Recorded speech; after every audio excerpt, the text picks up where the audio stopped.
Soy Ana Vallabriga y este es el informativo literario semanal. Muere Francisco Ibáñez.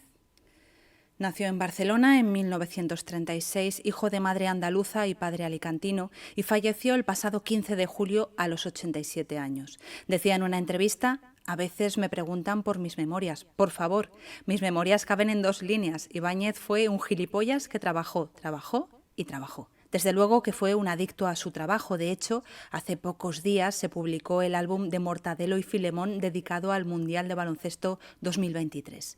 Su vocación fue temprana. Con 11 años, en 1947, publicó en la revista Chicos el dibujo de la cara de un indio americano. Se crió devorando tebeos de El Guerrero del Antifaz y Pulgarcito. Aprovechaba que el kiosquero del barrio guardaba la mercancía en casa de sus padres para leer tebeos y revistas.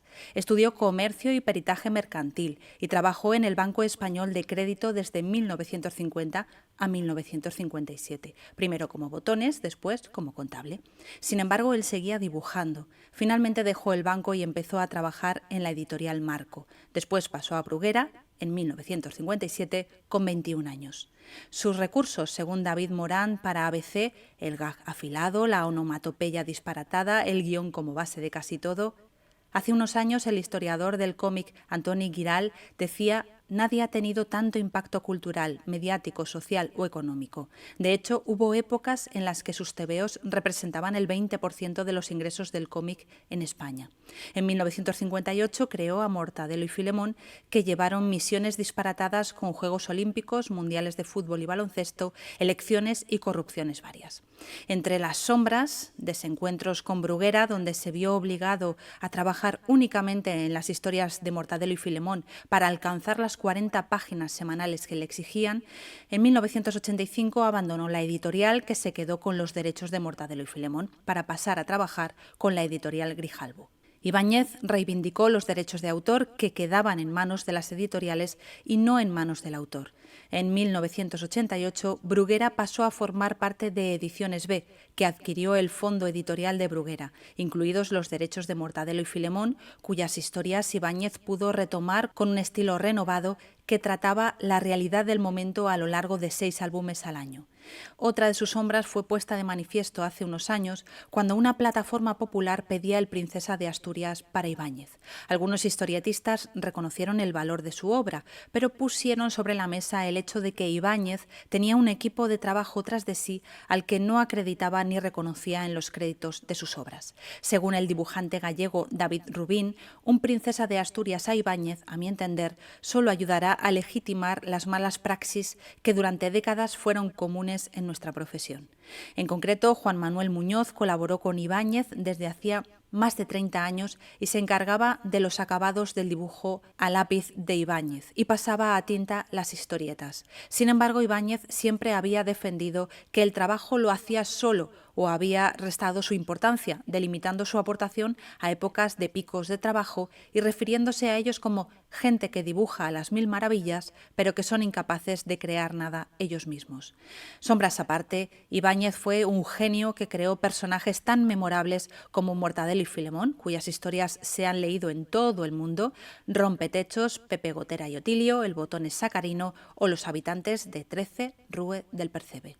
Optimismo en el sector editorial. La Federación de Gremios de Editores de España ha presentado los datos de la venta de libros del 2022. Según el presidente y también editor de Edasa, Daniel Fernández, este dato viene a sumarse a una década de recuperación y crecimiento tras la gran crisis del 2008, aunque el sector todavía no se ha recuperado completamente de esa gran crisis. Entre los datos más destacables, en España hay una enorme desigualdad lectora. Hay un tercio de ciudadanos que lee al menos 10 libros al año y otro tercio que no lee nada, salvo algún libro profesional de vez en cuando. Desde 2019, los libros para niños y jóvenes se han disparado un 50%, pasando de 312 a 469 millones de facturación.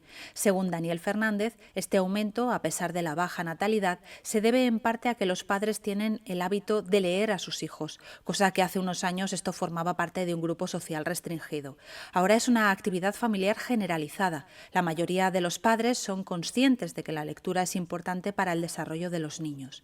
La facturación también ha aumentado en la ficción para adultos, un 8,5. En 2022 se han editado 83.091 títulos, 57.125 en papel y 25.966 en digital. La facturación ha sido de 2.569 millones en libro físico y 139 millones en digital. El libro digital representa solo el 5,1% del mercado. El audiolibro alcanza 3,43 millones de euros facturados. El libro en papel ha aumentado un 5,6 y el digital un 5,1 y el audiolibro un 8,1. En unas declaraciones para La Vanguardia, Patrici Tixis, presidente del Gremio de Editores de Cataluña y director de comunicación del Grupo Planeta, cree que queda recorrido para el crecimiento porque los niveles de lectura están lejos de los estándares de países como Francia, pero todo dependerá de la capacidad que tengamos de atraer lectores, de si añadimos políticas públicas que incentiven la lectura a todas las edades, potencien las bibliotecas, apoyen a las librerías, verdaderos agentes culturales en barrios y pueblos de todo el país, y de que la enseñanza de las humanidades no desaparezca del currículum escolar. Y vamos con los rankings de los más vendidos. En ficción, El viento conoce mi nombre, de Isabel Allende, que continúa inamovible desde hace 4 semanas. Cómo no escribí nuestra historia, de Elizabeth Benavent, que vuelve al podium. El ángel de la ciudad, de Eva García Sáenz de Urturi. En no ficción, La utilidad de lo inútil, de Nuccio Ordine, continúa en primer lugar. Nuestro cuerpo, de Juan Luis Arzuaga, que continúa en el top 3. Y No me gusta mi cuello, de Nora Ephron, que desde la semana pasada continúa en el tercer puesto. En poesía, Lo que la poesía aún no ha escrito, de Elvira Sastre, que sigue siendo el superventas en poesía. La escala de Mohs, de Gata Gatana, que sube un puesto en la lista de los más vendidos. Recordemos que este poemario se publicó por primera vez en 2016. Y La otra bestia, de Ana Rujas, que baja al tercer puesto. La fuente que he utilizado para el ranking es El Cultural. Bueno, y hasta aquí el informativo literario. Hasta septiembre no habrá una nueva edición, así que espero que podáis hacer como yo, podáis tomar vacaciones, disfrutarla muchísimo y recordad que la literatura es una forma de estar en el mundo. Nos vemos en septiembre.